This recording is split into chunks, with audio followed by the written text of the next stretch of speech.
एक तरफ शिक्षक अभ्यर्थी सड़क पर हैं, दूसरी ओर एग्जाम का डेट निकल चुका है। बावजूद इसके शिक्षक अभ्यर्थी सचिवालय का चक्कर लगा रहे हैं। हम इनसे पूछते हैं कि जिस तरह से अब नई नियमावली आ चुकी है, एग्जामिनेशन का कुछ दिन के बाद विज्ञापन आएगा, लेकिन आप लोग परीक्षा की तैयारी करने की बजाय यहाँ पे आप घूम रहे हैं।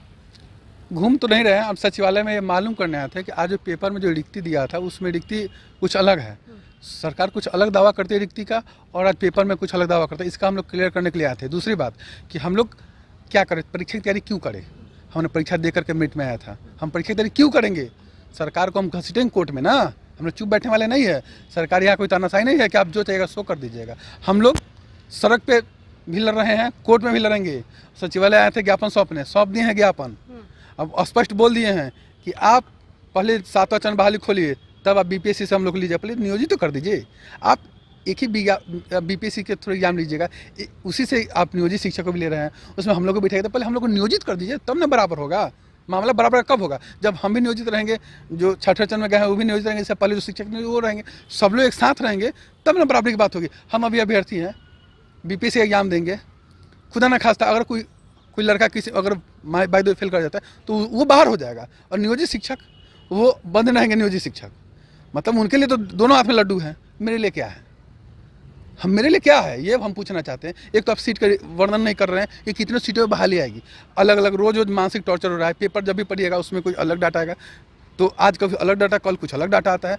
स्पष्ट ही नहीं हो रहा है कि आखिर सरकार चाहती क्या है, अगर बहाली कितने पदों पे लेना चाहती है ये भी स्पष्ट नहीं कर रही है। अब नियमावली में इतनी खामी आप देख ही रहे हैं, नियमावली में ये भी स्पष्ट नहीं है कि उसमें परीक्षा बीपीएससी आयोग लेगा। आप सब जानते हैं कि ए और बी ग्रेड का एग्जाम लेती है बीपीएससी, एक कर्मचारी तो लेती नहीं है। ठीक है, आपने उसको दे दिया, तो वो कैसे एग्जाम लेगा। समस्या ये है कि वो बीपीएससी एग्जाम हम लोग का लेगा कैसे।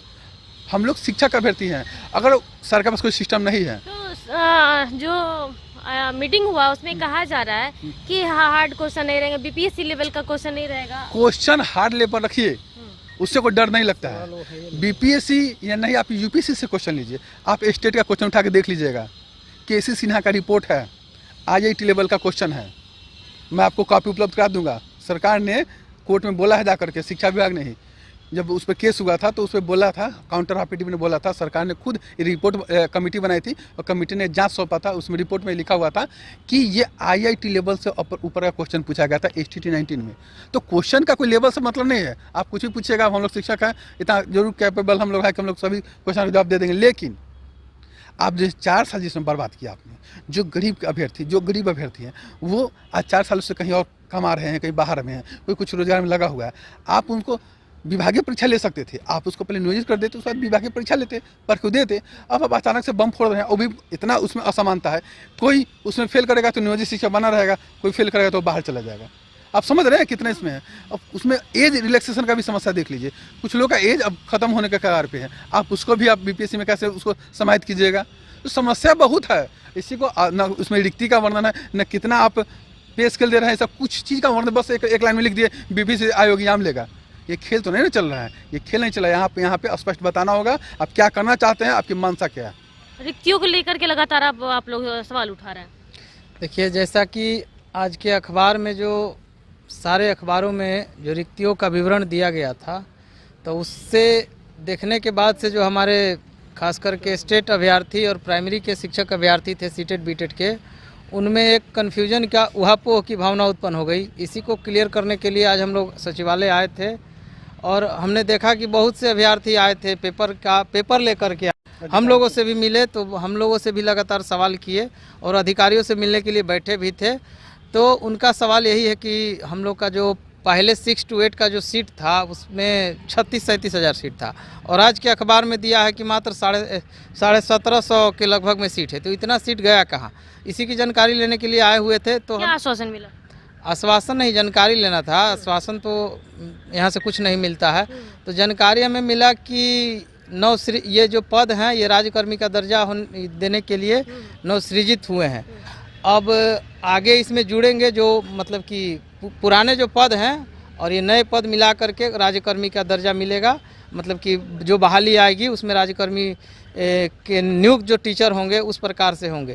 तो आज हमें ये बताया गया। और दूसरा, हम लोग आए थे इसलिए हम लोग एक लेटर दिए हैं यहाँ सचिवालय में दीपक कुमार सिंह के नाम से, जो हमारे डिप्टी अपर मुख्य सचिव हैं उनके नाम से कि हम लोगों का जो 2 बार ऑलरेडी एग्ज़ाम दे चुके हैं और तीसरी बार अब हम लोगों का एग्ज़ाम लेने जा रहे हैं, इसी का आज हम लोग चेतावनी देते हुए हम लोग पटना हाई कोर्ट न्यायालय की शरण में जा रहे हैं और अपील कर रहे हैं कि अब हम लोगों को कितना प्रताड़ित आप कर रहे हैं। 4 सालों से जब हम लोगों को नियोजित करने का समय आया तब आप हम लोग के परीक्षा का एक अतिरिक्त भार दे रहे हैं।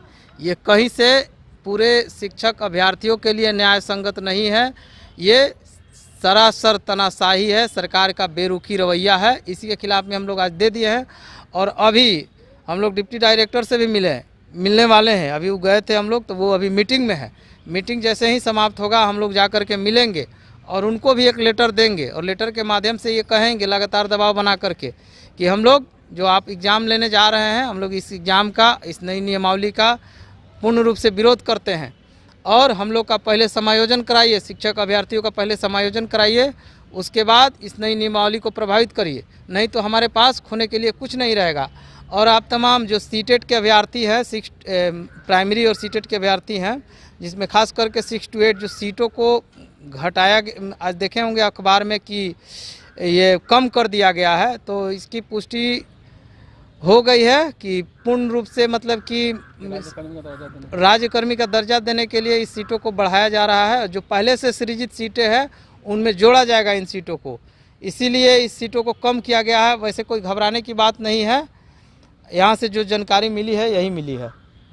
देखिए, घबराने की बात है क्योंकि हम यहाँ सरकार कह रही थी कि 1.25 लाख, 2 लाख, 2.5 लाख, 3 लाख पद, लेकिन आप 1600-1700 पे आ जाते हैं तो चिंतनीय बात है। अभ्यर्थी लाखों में हैं, आप सीट आप सैकड़ों में दे रहे हैं। 1600-1700 सीट से क्या होगा? 6 to 8 में इतने अभ्यर्थी ऑलरेडी इंतजार कर रहे हैं। ये 1600 की बात कहाँ 2.5 लाख की बात है, तो कहाँ कंफ्यूजन लग रहा है? वही तो, आपने राज्यकर्मी के नाम पे आप सीट का इतना कटौती कर दीजिएगा कि कहाँ 2.5 लाख बहाली और कहाँ 6 to 8 में मात्र 1600 सीट। ये हम लोग के साथ अन्याय हो रहा है और राज्यकर्मी का लॉलीपॉप दे करके आप हम बेवकूफ़ बनाना बंद कीजिए। हम लोग राज्यकर्मी का दर्जा जरूर दीजिएगा, लेकिन पहले में समाहित कीजिए, शिक्षक बनाइए, फिर राज्यकर्मी का दर्जा देने के लिए परीक्षा लीजिएगा। हम लोग तैयार हैं। तो अब देखिए कि जो नई समस्या आ रही है वो है सीट कटौती को लेकर के, और साथ ही साथ आज जो सचिवालय में ये लोग ज्ञापन सौंपे हैं, वो सबसे बड़ा मुद्दा ये था कि परीक्षा को लेकर के लगातार ये लोग जद्दोजहद कर रहे हैं, लेकिन सरकार सुनने का नाम नहीं ले रही है, परीक्षा लेने की जिद पर आ रही है। ऐसे में अब ये लोग पटना हाई कोर्ट की ओर रुख कर रहे हैं और न्यायालय की शरण में ही अब इंसाफ की ये लोग उम्मीद जता रहे हैं। फिलहाल के लिए इतना ही। बने रहे कशिश के साथ पटना संगीता सिंह की रिपोर्ट।